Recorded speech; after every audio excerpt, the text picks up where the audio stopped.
ओम शांति। आज 20 नवंबर 2022। आज अव्यक्तवाणी है रिवाइज डेट 20 दिसंबर 1992। आज की अव्यक्तवाणी का टाइटल है आज्ञाकारी ही सर्व शक्तियों के अधिकारी।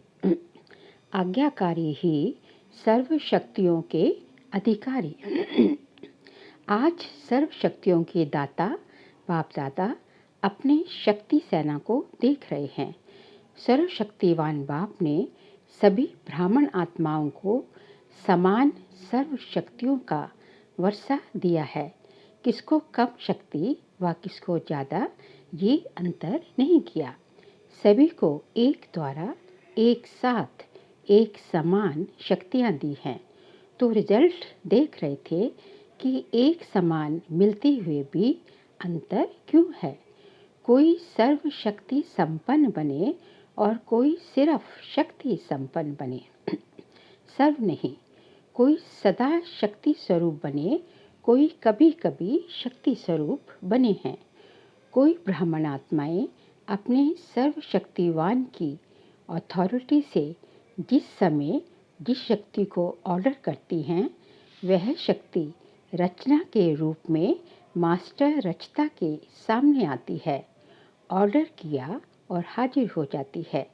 कोई ऑर्डर करते हैं लेकिन समय पर शक्तियाँ हाजिर नहीं होती हैं। जी हाजिर नहीं होती। इसका कारण क्या?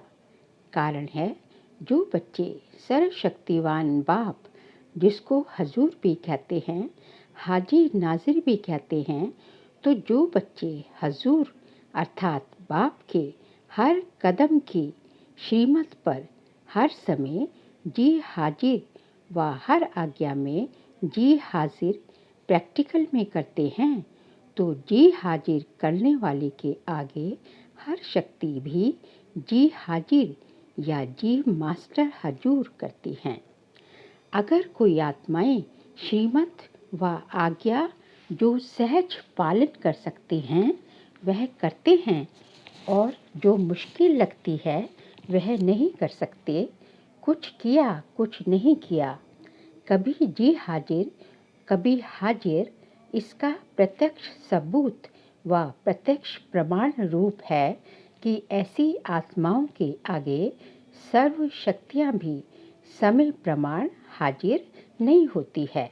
जैसे कोई परिस्थिति प्रमाण समाने की शक्ति चाहिए तो संकल्प करेंगे कि हम अवश्य समाने की शक्ति द्वारा इस परिस्थिति को पार करेंगे, विजयी बनेंगे।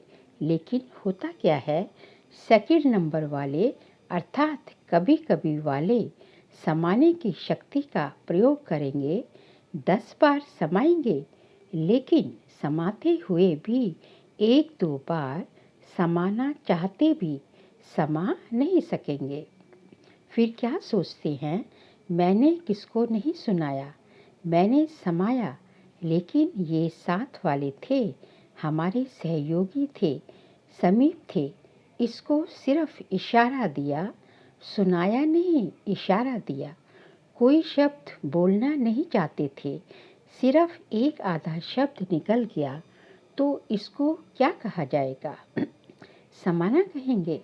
10 के आगे तो समाया और 1-2 के आगे समा नहीं सकते, तो इसको क्या कहेंगे? समाने की शक्ति ने ऑर्डर माना, जबकि आप अपनी शक्ति है, बाप ने वर्षे में दिया है, तो बाप का वर्षा 100 बच्चों का वर्षा हो जाता। अपनी शक्ति अपने काम में ना आए तो इसको क्या कहा जाएगा? ऑर्डर मानने वाले या ऑर्डर ना मानने वाले कहा जाएगा। आज बाप दादा सर्व ब्राह्मण आत्माओं को देख रहे थे कि कहाँ तक सर्व शक्तियों के अधिकारी बने हैं। अगर अधिकारी नहीं बने तो उस समय परिस्थिति के अधीन बनना पड़े। बाप दादा को सबसे ज़्यादा रहम उस समय आता है जब बच्चे कोई भी शक्ति को समय पर कार्य में नहीं लगा सकते हैं। उस समय क्या करते हैं? जब कोई बात सामना करती तो बाप के सामने किस रूप में आते हैं? ज्ञानी भक्त के रूप में आते हैं। भक्त क्या करते हैं? भक्त सिर्फ पुकार करते रहते कि ये दे दो, भागते बाप के पास हैं, अधिकार बाप पर रखते हैं, लेकिन रूप होता है रॉयल भक्त का। और जहाँ अधिकारी के बजाय ज्ञानी भक्त या रॉयल भक्त के रूप में आते हैं, तो जब तक भक्ति का अंश है तो भक्ति का फल सद्गति या सफलता, सद्गति या विजय नहीं प्राप्त कर सकते, क्योंकि जहाँ भक्ति का अंश रह जाता वहाँ भक्ति का फल ज्ञान या सर्व प्राप्ति नहीं हो सकती, सफलता नहीं मिल सकती। भक्ति अर्थात मेहनत और ज्ञान अर्थात मोहब्बत। अगर भक्ति का अंश है तो मेहनत जरूर करनी पड़ती, और भक्ति की रस्म रिवाज है कि जब मुसीबत पड़ेगी तब भगवान याद आएगा, नहीं तो अलबेले रहेंगे। ज्ञानी भक्त भी क्या करते हैं? जब कोई विघ्न आएगा तो विशेष याद करेंगे। एक है सेवा प्रति याद में बैठना और दूसरा है 100 की कमजोरी को भरने लिए याद में बैठना। दोनों में अंतर है। जैसे अभी भी विश्व पर अशांति का वायुमंडल है, तो सेवा प्रति संगठित रूप में विशेष याद के प्रोग्राम बनाते हो, वह अलग बात है। वह तो दाता बन देने के लिए करते हो, वह मांगने के लिए नहीं करते हो, औरों को देने के लिए करते हो, तो वह हुआ सेवा प्रति। लेकिन अपनी कमजोरी भरने के प्रति समय पर विशेष याद करते हो, और वैसे अलबेलेपन की याद आती है, याद होती है, भूलते नहीं हो, लेकिन अलबेलेपन की याद आती है। हम तो है ही बाबा के, और है ही कौन, लेकिन यथार्थ शक्तिशाली याद का प्रत्यक्ष प्रमाण, समय प्रमाण, शक्ति हाजिर हो जाए। कितना भी कोई कहे मैं तो याद में रहती ही हूँ या रहता ही हूँ, लेकिन याद का स्वरूप है सफलता। ऐसे नहीं, जिस समय याद में बैठते उस समय खुशी भी अनुभव होती, शक्ति भी अनुभव होती, और जब कर्म में संबंध संपर्क में आते उस समय सदा सफलता नहीं होती, तो उसको कर्म योगी नहीं कहा जाएगा। शक्तियाँ शस्त्र हैं, और शस्त्र किस समय के लिए होता है? शस्त्र सदा समय पर काम में लाया जाता है। यथार्थ याद अर्थात सर्व शक्ति संपन्न याद सदा शक्तिशाली शस्त्र हो। परिस्थिति रूपी दुश्मन आया और शस्त्र काम में नहीं आए, तो इसको क्या कहा जाएगा? शक्तिशाली या शस्त्रधारी कहेंगे। हर कर्म में याद अर्थात सफलता हो, इसको कहा जाता है कर्म योगी। सिर्फ बैठने के टाइम के योगी नहीं हो। आपके योग का नाम बैठा बैठा योगी है या कर्म योगी नाम है? कर्म योगी होना निरंतर कर्म है, और निरंतर कर्म योगी हो। जैसे कर्म के बिना एक सेकंड भी रह नहीं सकते, चाहे सोए हुए हो तो वह भी सोने का कर्म कर रहे हो ना। तो जैसे कर्म के बिना रह नहीं सकते, वैसे हर कर्म योग के बिना कर नहीं सकते। इसको कहा जाता है कर्म योगी। ऐसे नहीं समझो कि बात ही ऐसी थी ना, सर्कमस्टांसेस ही ऐसे थे, समस्या ही ऐसी थी, वायुमंडल ही ऐसा था। यही तो दुश्मन है, और उस समय कहो दुश्मन आ गया, इसलिए तलवार चला ना सके, तलवार काम में लगा ना सके, या तलवार याद ही नहीं आए, या तलवार ने काम नहीं किया तो ऐसे को क्या कहा जाएगा? शस्त्रधारी। शक्ति सेना हो तो सेना की शक्ति क्या होती है? शस्त्र। और शस्त्र है सर्वशक्तियाँ। तो रिजल्ट क्या देखा? मेजॉरिटी सदा समय पर सर्व शक्तियों को ऑर्डर पर चला सके, इसमें कमी दिखाई दी। समझते भी हैं, लेकिन सफलता स्वरूप में समय प्रमाण या तो शक्तिहीन बन जाते या थोड़ा सा असफलता का अनुभव कर फौरन सफलता की ओर चल पड़ते हैं। 3 प्रकार के देखे। पहला, उसी समय दिमाग द्वारा समझते हैं कि ये ठीक नहीं है, नहीं करना चाहिए, लेकिन उस समझ को शक्ति स्वरूप में बदल नहीं सकते। दूसरा, जो समझते भी हैं, लेकिन समझते हुए भी समय व समस्या पूरी होने के बाद सोचते हैं। वह थोड़े समय में सोचते हैं, वह पूरा होने के बाद सोचते हैं। तीसरा, महसूस ही नहीं करते कि ये रॉन्ग है, सदा अपने रॉन्ग को राइट ही सिद्ध करते हैं, अर्थात सत्यता की महसूसता शक्ति नहीं। तो अपने को चेक करो कि मैं कौन हूँ। बाप दादा ने देखा कि वर्तमान समय के प्रमाण सदा और सहज सफलता किन बच्चों ने प्राप्त की है, उसमें भी अंतर है। एक है सहज सफलता प्राप्त करने वाले और दूसरे हैं मेहनत और सहज दोनों के बाद सफलता पाने वाले। जो सहज और सदा सफलता प्राप्त करते हैं, उनका मूल आधार क्या देखा? जो आत्माएं सदा स्वयं को निर्माण चित्त की विशेषता से चलाते रहते हैं, वही सहज सफलता को प्राप्त होते आए हैं।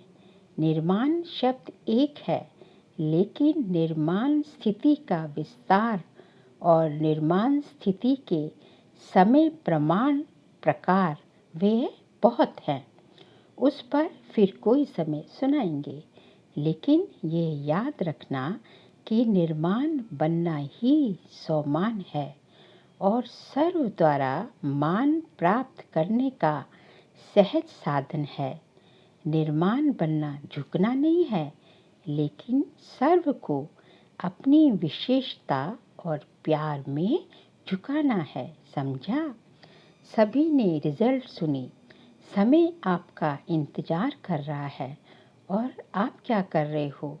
आप समय का इंतजार कर रहे हो। मालिक के बालक होना, तो समय आपका इंतजार कर रहा है कि ये मेरे मालिक मुझ समय को परिवर्तन करेंगे। वह इंतजार कर रहा है और आपको इंतजाम करना है। इंतजार नहीं करना है, सर्व को संदेश देने का और समय को संपन्न बनाने का इंतजाम करना है। जब दोनों कार्य संपन्न हो, तब समय का इंतजार पूरा हो। तो ऐसा इंतजाम सब कर रहे हो।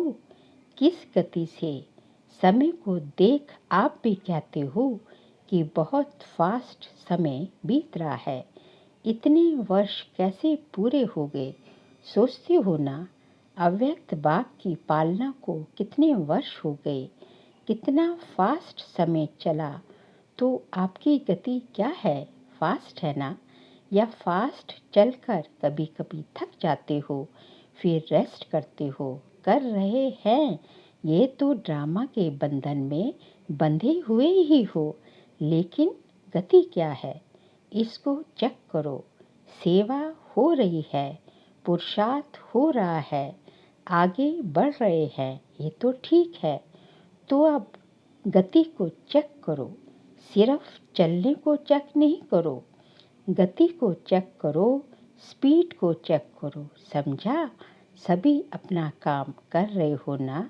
अच्छा, चारों ओर के सदा बाप के आगे जी हाजिर करने वाले सदा मास्टर सर्वशक्तिवान बन सर्व शक्तियों को स्वयं के ऑर्डर में चलाने वाले सर्व शक्तियाँ जी हाजिर का पाठ बजाने वाली ऐसे सदा सफलता मूर्त आत्माएं सदा हर कर्म में याद का स्वरूप अनुभव करने वाले और कराने वाले ऐसे अनुभवी आत्माओं को सदा हर कर्म में संबंध में संपर्क में निर्माण बन विजयी रतन बनने वाले ऐसे सहज सफलता मूर्त श्रेष्ठ बच्चों को बाप दादा का याद प्यार और नमस्ते। हम सभी रूहानी बच्चों की रूहानी बाप दादा का नमस्ते नमस्ते नमस्ते। अब आगे जो है अव्यक्त बाप दादा की पर्सनल मुलाकात है। साधारण कर्म में भी ऊंची स्थिति की झलक दिखाना ही फॉलो फादर करना है। साधारण कर्म में भी ऊंची स्थिति की झलक दिखाना ही फॉलो फादर करना है। सदा संगम युगी पुरुषोत्तम आत्मा है ऐसे अनुभव करते हो। संगम युग का नाम ही है पुरुषोत्तम, अर्थात पुरुषों से उत्तम पुरुष बनाने वाला युग। तो संगम युगी हो आप सभी पुरुषोत्तम बने हो ना। आत्मा पुरुष है और शरीर प्रकृति है, तो पुरुषोत्तम अर्थात उत्तम आत्मा हूँ। सबसे नंबर 1 पुरुषोत्तम कौन है? ब्रह्मा बाबा।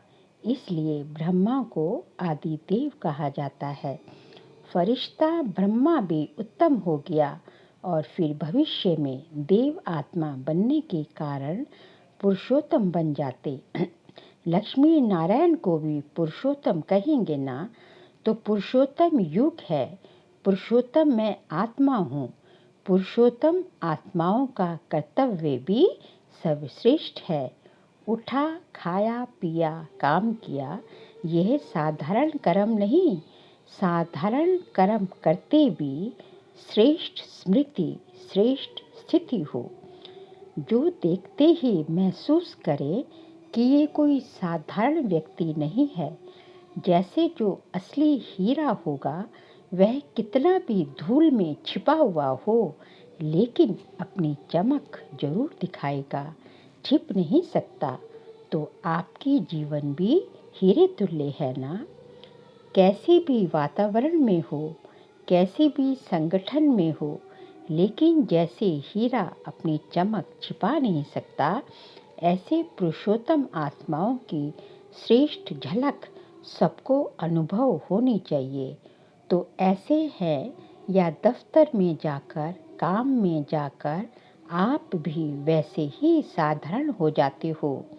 अभी गुप्त में हो, काम भी साधारण है, इसलिए पांडवों को गुप्त रूप में दिखाया है। गुप्त रूप में राजाई नहीं की, सेवा की, तो दूसरों के राज्य में गवर्नमेंट सर्वेंट कहलाते हो ना। चाहे कितना भी बड़ा ऑफिसर हो, लेकिन सर्वेंट ही है ना। तो गुप्त रूप में आप सब सेवाधारी हो, लेकिन सेवाधारी होते भी पुरुषोत्तम हो, तो वह झलक और फलक दिखाई दे। जैसे ब्रह्मा बाप साधारण तन में होते भी पुरुषोत्तम अनुभव होता था। सभी ने सुना है ना, देखा है या सुना है। अभी भी अव्यक्त रूप में भी देखते हो। साधारण में पुरुषोत्तम की झलक है, तो फॉलो फादर है ना। ऐसे नहीं साधारण काम कर रहे हैं, माताएं खाना बना रही हैं, कपड़े धुलाई कर रही हैं, काम साधारण हो, लेकिन स्थिति साधारण नहीं, स्थिति महान हो। ऐसे है या साधारण काम करते साधारण बन जाते हैं। जैसे दूसरे वैसे हम, ऐसे नहीं। चेहरे पर वो श्रेष्ठ जीवन का प्रभाव होना चाहिए। ये चेहरा ही दर्पण है ना, इसी से ही आपकी स्थिति को देख सकते हैं। महान है या साधारण है, या इसी चेहरे के दर्पण से देख सकते हैं। स्वयं भी देख सकते हो और दूसरे भी देख सकते हैं, तो ऐसे अनुभव करते हो सदैव स्मृति और स्थिति श्रेष्ठ हो। स्थिति श्रेष्ठ है तो झलक ऑटोमेटिकली श्रेष्ठ होगी। जो समान स्थिति वाले हैं वह सदा बाप के साथ रहते हैं।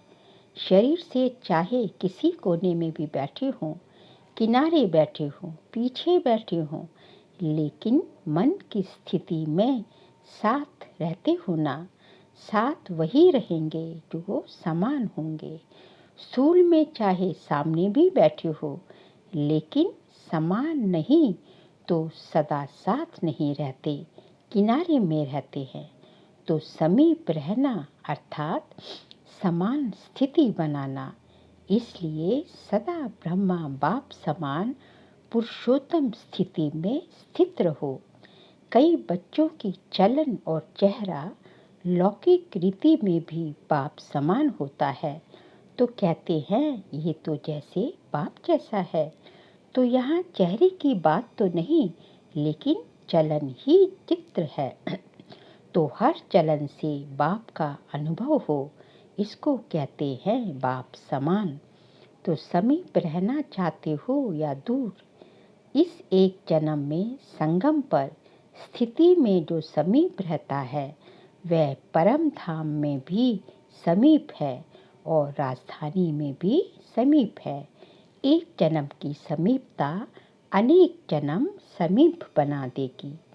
हर कर्म को चेक करो, बाप समान है तो करो, नहीं तो चेंज कर दो।